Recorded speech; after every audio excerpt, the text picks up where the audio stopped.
जय हिंद दोस्तों।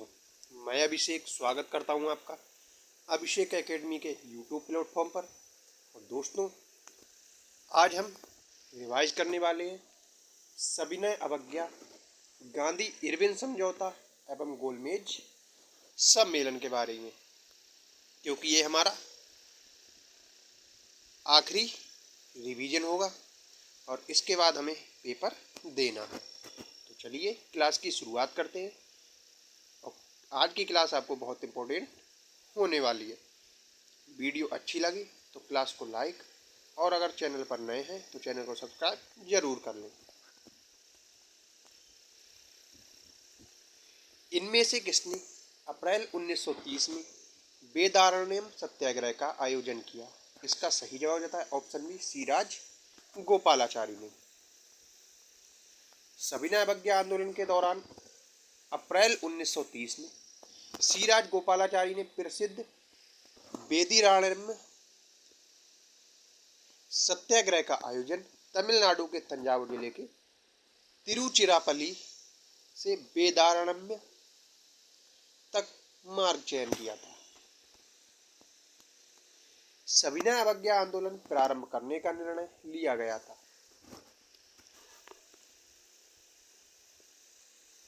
इसका सही जवाब हो जाता है ऑप्शन सी, लाहौर अधिवेशन 1929 में।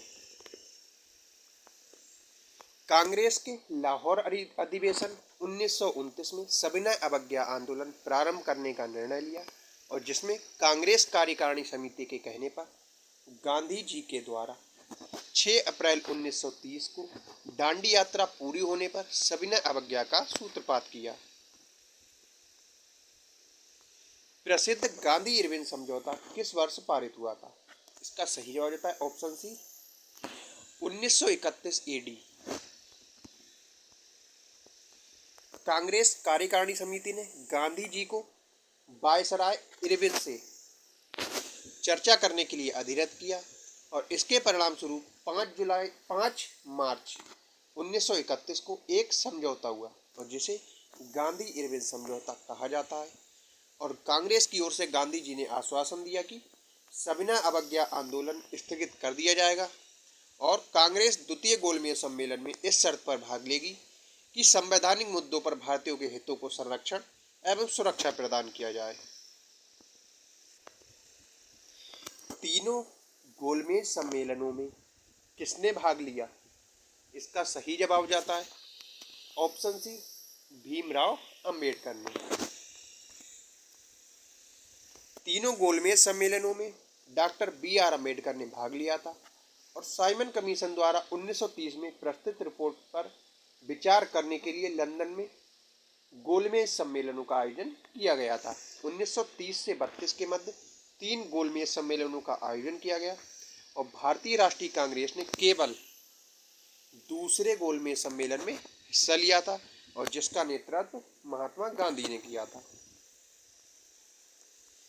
पूना समझौता पर कब हस्ताक्षर किया गया था? इसका सही जवाब है ऑप्शन सी, 24 सितंबर 1932 को। 24 सितंबर 1932 को डॉक्टर अंबेडकर तथा अन्य हिंदू नेताओं, जिनमें मदन मोहन मालवीय, डॉक्टर राजेंद्र प्रसाद, पुरुषोत्तम दास और राज गोपालाचारी के प्रयत्न से गांधी जी और अंबेडकर के मध्य एक समझौता किया गया और जिसे पूना समझौता कहा जाता है। इस समझौते के अनुसार दलित वर्ग के लिए पृथक निर्वाचक मंडल समाप्त कर दिया गया तथा व्यवस्थापिका सभा में अछूतों के स्थान पर हिंदू वर्ग के अंतर्गत ही सुरक्षित रखे गए। प्रांतीय विधानमंडलों में दलित वर्गों के लिए 143 सीटें आवंटित की गईं, जबकि सांप्रदायिक पंचायत में उन्हें 71 सीटें प्रदान की गईं। केंद्रीय विधानमंडल में ब्रिटिश भारत के सामान्य निर्वाचक वर्ग के लिए प्रदत्त 18% सीटें दलित वर्गों के लिए आरक्षित की गई। पूना समझौते का उद्देश्य था, इसका सही जवाब है ऑप्शन बी, दलित वर्ग को प्रतिनिधित्व देना। पूना समझौता भीमराव अंबेडकर तथा महात्मा गांधी के मध्य पुणे की यरवदा जेल में वर्ष 24 सितंबर 1932 ईस्वी में हुआ था और इसका प्रमुख उद्देश्य दलित वर्ग को प्रतिनिधित्व प्रदान करना था। सविनय अवज्ञा आंदोलन के नो टैक्स अभियान के अंतर्गत चौकीदारी कर का भुगतान करने से इनकार निम्नलिखित राज्यों में से कहां से शुरू हुआ था? इसका सही जवाब होता है ऑप्शन सी, बिहार राज्य से। 6 अप्रैल 1930 ईस्वी को दांडी में गांधी जी ने एक मुट्ठी नमक उठाकर सांकेतिक रूप से नमक कानून तोड़कर सविनय अवज्ञा आंदोलन की शुरुआत की और इस आंदोलन के दौरान पूर्वी भारत के लोगों ने चौकीदारी कर का भुगतान करने से इनकार कर दिया और इस प्रयास से बिहार के मुंगेर, बेगूसराय, सारण व भागलपुर जिला अत्यधिक सफल रहा। दांडी यात्रा कितने दिन तक चली थी? इसका सही जवाब होता है ऑप्शन सी, 24 दिन तक। दांडी मार्च, जिसे नमक मार्च के रूप में भी जाना जाता है, यह मार्च गांधी जी द्वारा 78 लोगों के साथ साबरमती आश्रम से 12 मार्च 1930 को प्रारंभ हुआ और 24 दिन की यात्रा के पश्चात 6 अप्रैल 1930 को दांडी पहुंचकर नमक कानून को भंग किया गया था। किस अधिनियम के बारे में जवाहरलाल नेहरू ने कहा था कि हमें एक ऐसी कार दी गई थी जिसमें सब ब्रेक थे किंतु इंजन नहीं था? इसका सही जवाब होता है ऑप्शन डी, 1935 का अधिनियम। 1935 का भारतीय शासन अधिनियम भारतीय संविधान का एक प्रमुख स्रोत है और भारत के वर्तमान संविधान की विषय सामग्री और भाषा पर इस अधिनियम का प्रभाव स्पष्टता देखा जा सकता था। इस अधिनियम ने एक अखिल भारतीय संघ की स्थापना का प्रावधान किया था।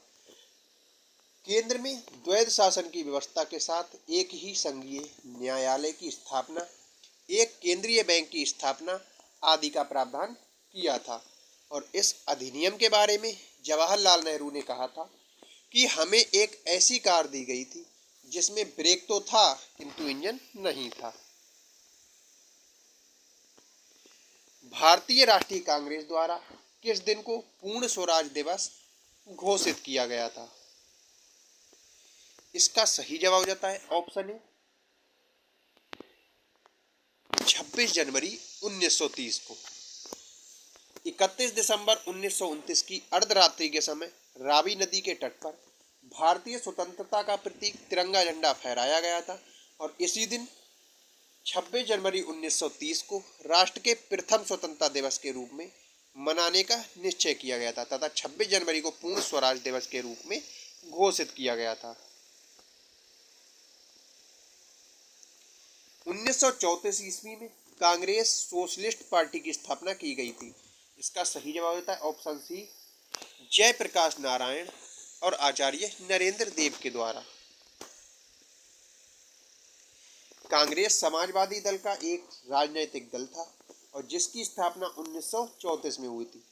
भारतीय समाजवादी नेता प्रथम महायुद्ध के बाद से ही समाजवाद का प्रचार कर रहे थे और आचार्य नरेंद्र देव, जयप्रकाश नारायण, मीनू मसानी और अशोक मेहता जैसे नेताओं ने अक्टूबर 1934 ईस्वी में बंबई में कांग्रेस समाजवादी पार्टी का गठन किया था।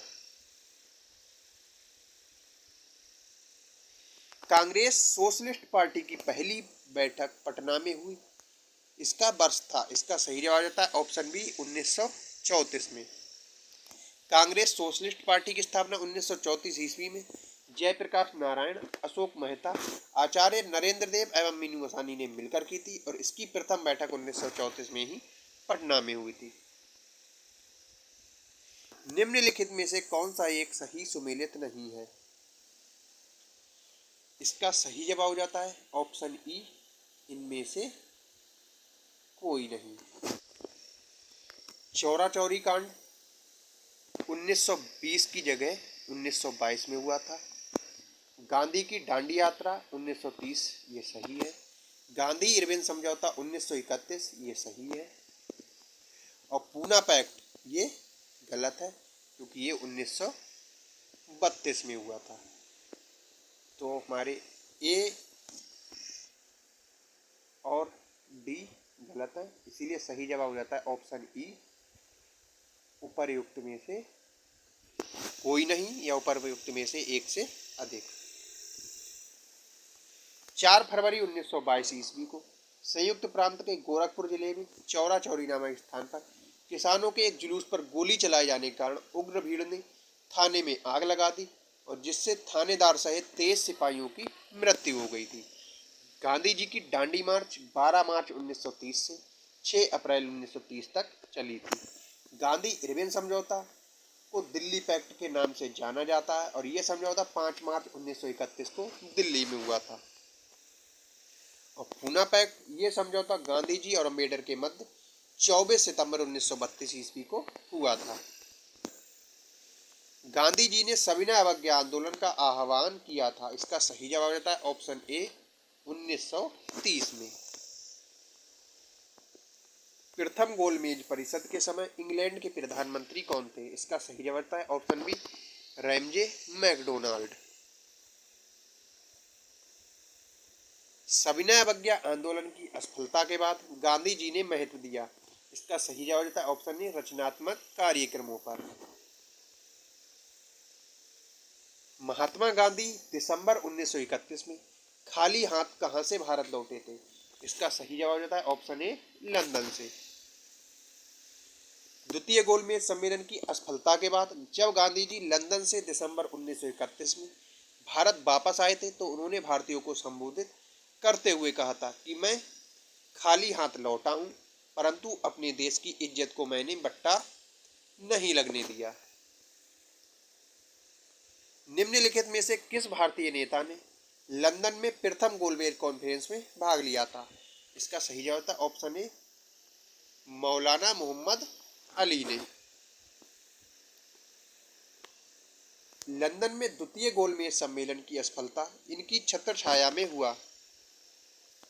इसका सही जवाब था ऑप्शन सी गांधी इरविन समझौता। महात्मा गांधी और लॉर्ड इरविन के बीच 5 मार्च 1931 को एक समझौता हुआ।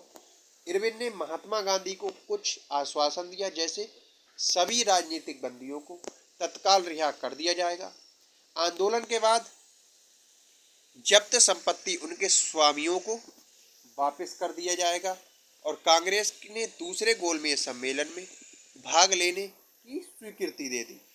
दूसरा गोलमेज सम्मेलन 7 सितंबर 1931 ईस्वी से 1 दिसंबर 1931 ईस्वी तक चला और कांग्रेस के एकमात्र प्रतिनिधि महात्मा गांधी थे। सम्मेलन के समक्ष मुख्य मुद्दा संघीय ढांचे तथा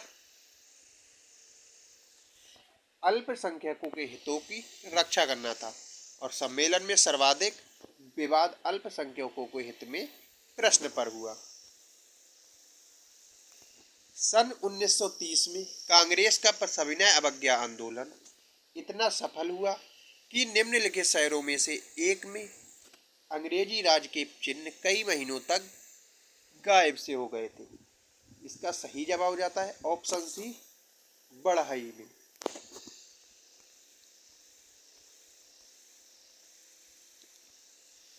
त्रावणकोर में कांग्रेस ने त्रावणकोर राज्य के जिस दीवान की स्वेच्छाचारी सरकार के विरुद्ध सविनय अवज्ञा आंदोलन आरंभ किया था वे थे। इसका सही जवाब था option A C P Ramaswamy Iyer. Gandhi Irwin समझौते के हस्ताक्षर होने में किसने महत्वपूर्ण भूमिका निभाई? इसका सही जवाब था ऑप्शन सी तेज बहादुर सप्रू ने। निम्नलिखित में से कौन सा गोलमेज सम्मेलन 1932 में हुआ था? इसका सही जवाब था ऑप्शन सी तीसरा गोलमेज सम्मेलन। 1929 में खुदाई खिदमतगार को किसने संगठित किया? इसका सही जवाब था ऑप्शन ए अब्दुल गफ्फार खान ने। खुदाई खिदमतगार अथवा लाल कुर्ती दल का गठन वर्ष 1929 में खान अब्दुल गफ्फार खान ने की थी और इस संगठन में सविनय अवज्ञा आंदोलन में सक्रिय भूमिका निर्वहन किया था।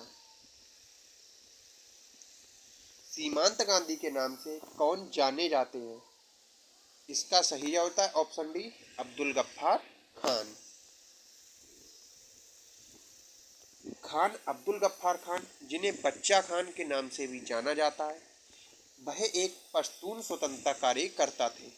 इन्होंने भारत में ब्रिटिश राज्य के शासन को समाप्त करने के लिए अभियान चलाया था और शांतिवाद का पालन और महात्मा गांधी से घनिष्ठ संबंध के लिए उन्हें सीमांत गांधी के नाम से भी जाना जाता था। भारतीय राष्ट्रीय कांग्रेस ने किस गोलमेज सम्मेलन में भाग नहीं लिया? इसका सही जवाब जाता है ऑप्शन ई, उपर्युक्त में से कोई नहीं, उपर्युक्त में से एक से अधिक, क्योंकि पहले और तीसरे गोलमेज सम्मेलन में भाग नहीं लिया था और दूसरे सम्मेलन में भाग लिया था।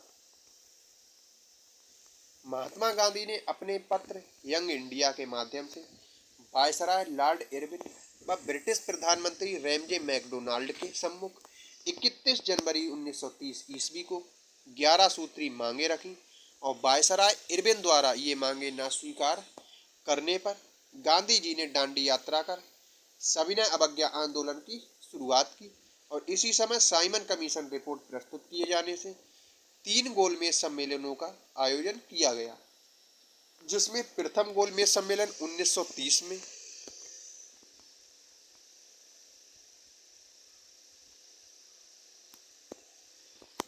जिसमें कांग्रेस ने भाग नहीं लिया, और इस सम्मेलन में उदारवादी दल, मुस्लिम लीग, हिंदू महासभा, दलित वर्ग आदि के प्रतिनिधि शामिल थे। महात्मा गांधी व वायसराय इरविन के मध्य 5 मार्च 1931 ईस्वी को एक समझौता हुआ और जिसे गांधी इरविन समझौते के नाम से जाना जाता है। इस समझौते के फलस्वरूप कांग्रेस ने अपनी तरफ से सविनय अवज्ञा आंदोलन को समाप्त करने की घोषणा की तथा महात्मा गांधी द्वितीय गोलमेज सम्मेलन 1931 ईस्वी में भाग लेने के लिए तैयार हुए और तृतीय गोलमेज सम्मेलन 1932 ईस्वी कांग्रेस द्वारा लंदन में बहिष्कार के फलस्वरूप असफल रहा। गांधी जी ने किस वर्ष दांडी यात्रा शुरू की? इसका सही जवाब था ऑप्शन डी, 1930 में।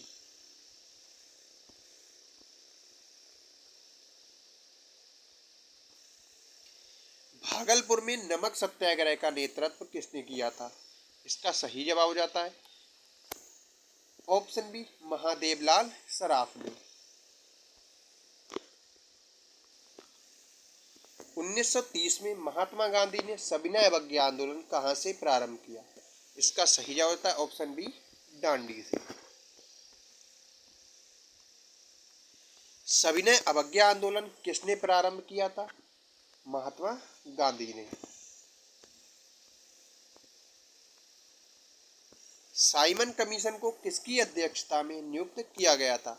इसका सही जवाब था ऑप्शन ए, सर जॉन साइमन की अध्यक्षता में।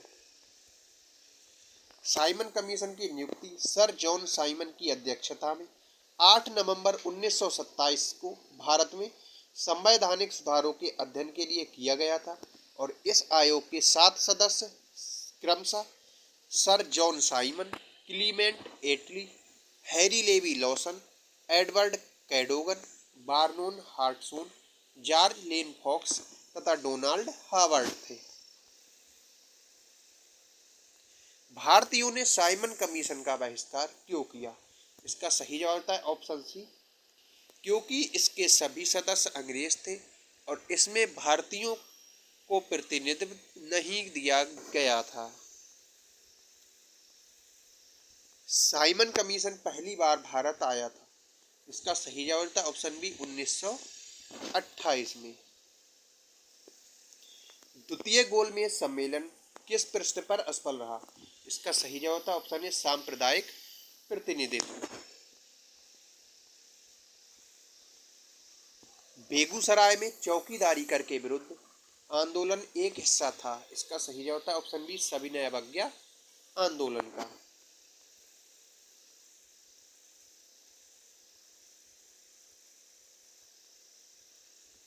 सांप्रदायिक अवार्ड एवं पूना पैक्ट में क्रमशः दलित वर्ग के लिए कितनी सीटें दी गईं? इसका सही जवाब जाता है ऑप्शन बी, क्रमशः 71 व 147 सीट।